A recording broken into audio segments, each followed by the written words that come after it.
अवघ्या अर्ध्या तासापूर्वीच मुंबईचा महापौर कोण होणार याचं नाव जाहीर झालं. त्या व्यक्तीचं नाव ऐकून मुंबईसह संपूर्ण महाराष्ट्राला आश्चर्याचा धक्का बसलाय. मुंबईच्या महापौर पदासाठी असं नाव जाहीर झालंय ज्याचा कोणी विचारही केला नव्हता. त्या व्यक्तीचं नाव ऐकून मुख्यमंत्री फडणवीसांसह संपूर्ण भाजपला हादरा बसलाय. त्याचं कारण म्हणजे त्या व्यक्तीने रात्रीमधूनच महापौर कोणाचा होणार याचा संपूर्ण गेमच पलटलाय. कालपर्यंत लोक विचार करत होते भाजपचाच महापौर होणार, पण आज असं घडलंय डायरेक्ट महापौर पदावरती कोण बसणार याचं नावच जाहीर करून टाकलंय.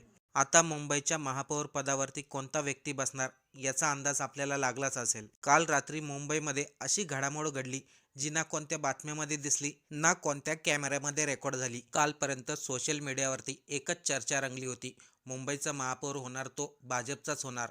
काही लोक म्हणत होते महायुती तुटणार, तर काही लोक म्हणत होते शिंदे आणि ठाकरे पुन्हा एकत्र येणार. पण या सर्व गोंधळामध्ये काल माजी मुख्यमंत्री एकनाथ शिंदे यांनी मोठा डाव टाकलाय, ज्याची चाहूल मुख्यमंत्री फडणवीसांनाही लागली नव्हती. एकनाथ शिंदेंनी काल रात्री मुंबईच्या राजकारणामध्ये कोणता नवीन डाव टाकलाय, शिंदेंनी भाजपच्या नजराआड कोणाशी हात मिळवणी केली, हे सर्व टप्प्याटप्प्याने आपण उलगडणार आहोत. अचानक एकनाथ शिंदे हे दिल्लीला गेले होते.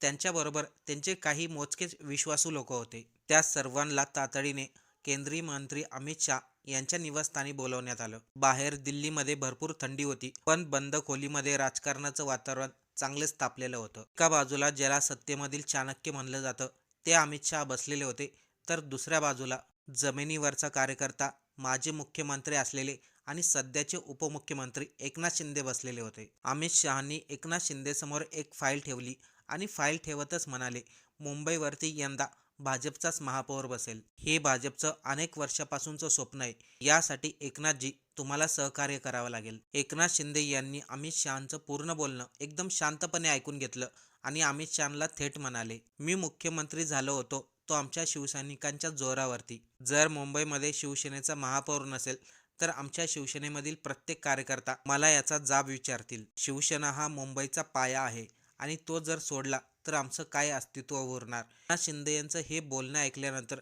तिथे बैठकीमध्ये पूर्णपणे शांतता पसरली.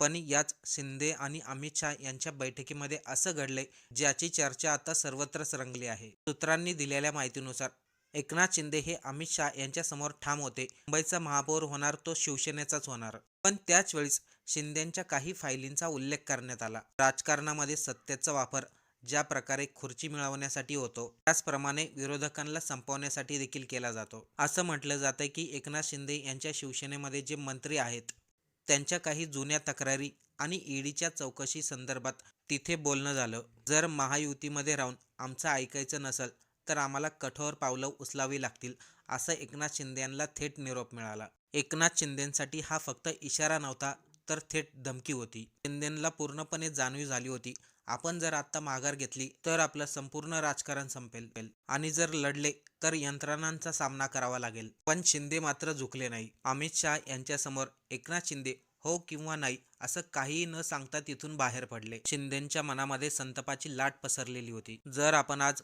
भाजपसमोर गुडघे टेकले तर उद्या शिवसैनिक आपल्याला कधीच माफ करणार नाही आणि इथून पुढेच शिंदेंनी तो निर्णय घेतलाय आणि संपूर्ण गेम पलटलाय. शिंदेंच्या राजकारणाच्या इतिहासामध्ये आता ऑपरेशन भगवा असं म्हटलं जाईल. दिल्लीमधून मुंबईमध्ये येताच शिंदेंनी आपल्या दोन महत्त्वाच्या विश्वासू नेत्यांना बोलावून घेतलं. त्यांना असा निरोप दिला जो कोणालाही अपेक्षित नव्हता. निरोप होता मातोश्रीवरती राहत असलेल्या त्या व्यक्तीसाठी. हे सर्व जाहीरपणे होणं अजिबात शक्य नव्हतं, कारण की वर्षा बंगल्यावरती आणि मातोश्रीवरती पत्रकारांच्या नेहमीच रांगा असतात. पत्रकार नेहमी तिथे उभा असतात. त्यामुळे मध्यरात्री 2 वाजता एकनाथ शिंदे हे खाजगी गाडीमधून बाहेर पडले.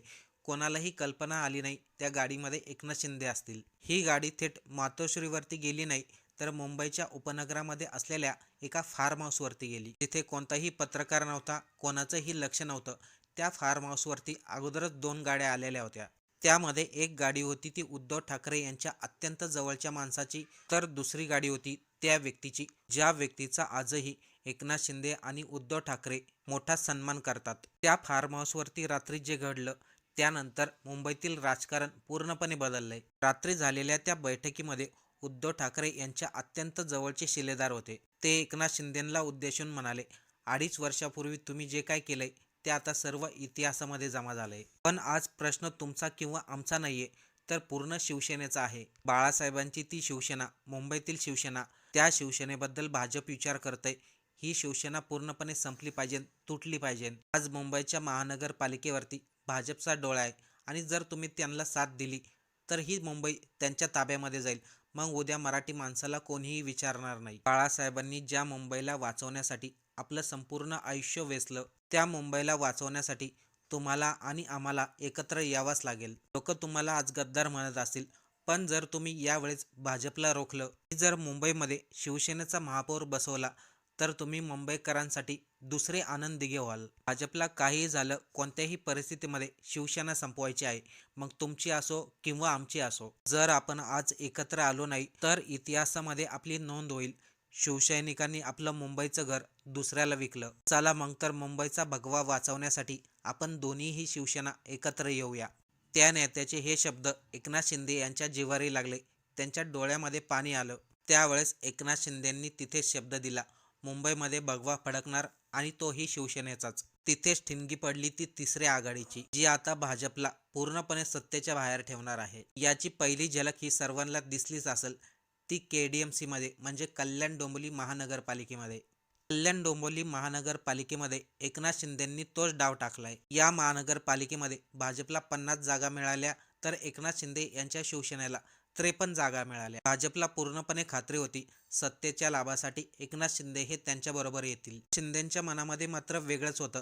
त्यांनी मध्यरात्रीच राज ठाकरेंची हातमिळवणी केली. ज्या क्षणी कल्याण डोंबिवलीमधून राज ठाकरे यांच्या मनसेने एकनाथ शिंदे यांना पाठिंबा दिला, त्याच क्षणी दिल्लीमध्ये खळबळ उडाली. पण भाजपला खरा धक्का येणं तर अजून बाकी होतं. कल्याण डोंबिवली महानगरपालिकेमध्ये राज ठाकरेंनी शिंदेंना पाठिंबा दिला, हा तर फक्त एक सुरुवात होती. पत्रकारांना वाटलं फक्त स्थानिक पातळीवरती युती झाली असेल. मुंबईवरती ताबा मिळवण्यासाठी शिंदेंनी टाकलेला हा पहिला डाव होता. त्याचबरोबर काँग्रेस पक्षाच्या काही बड्या नेत्यांचा एकनाथ शिंदे यांना फोन देखील झालेला आहे. काँग्रेसच्या नेत्यांचं स्पष्टपणे म्हणणं होतं, आम्ही थेट तुमच्यासोबत येणार नाहीत, पण भाजपची मुंबईमध्ये सत्ता येऊ नये म्हणून आम्ही उद्धव ठाकरे यांच्या उमेदवाराला आणि तुमच्या उमेदवाराला पाठिंबा देऊ शकतो. त्याचवेळेस काँग्रेसमधील काही बड्या नेत्यांनी मातोश्रीवरती निरोप दिला. भाजपला जर मुंबईच्या सत्तेपासून रोखवायचं असेल तर शिवसेनेच्या महापौराला पाठिंबा देण्यासाठी सर्वजण तयार व्हा. अगदी MIM सारख्या पक्षाने देखील एकनाथ शिंदे यांना पाठिंबा दर्शवलाय.